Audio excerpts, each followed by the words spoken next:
নমস্কার বন্ধুরা, Bengali food আইডিয়াতে সকলকে স্বাগত। আজ তোমাদের সাথে শেয়ার করব নিরামিষ বাঁধাকপির রেসিপি।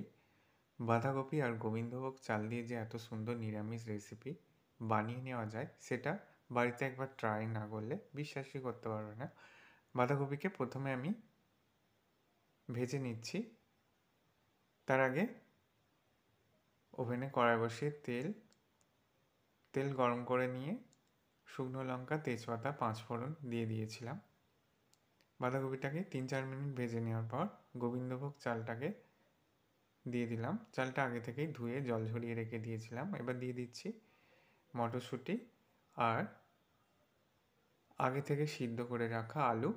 তোমরা আলুগুলোকে ভেজেও রাখতে পারো।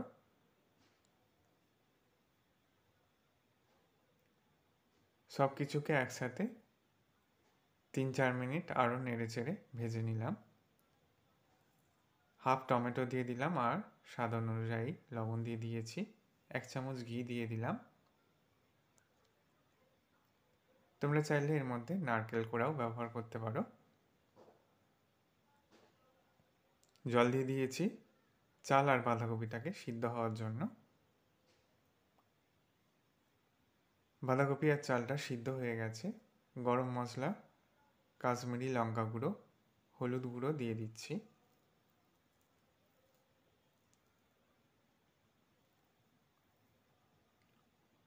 এবার হলুদ গুঁড়ো, লঙ্কা গুঁড়ো, গরম মশলাটাকে ভালো করে মিশিয়ে নিলাম।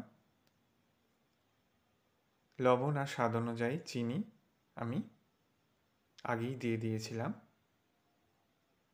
তৈরি হয়ে গেছে নিরামিষ দিনে বাঁধাকপির ঘন্টের রেসিপি। ভিডিওটা ভালো লাগলে বন্ধুদের মধ্যে অনেক শেয়ার করো। সকলকে ধন্যবাদ।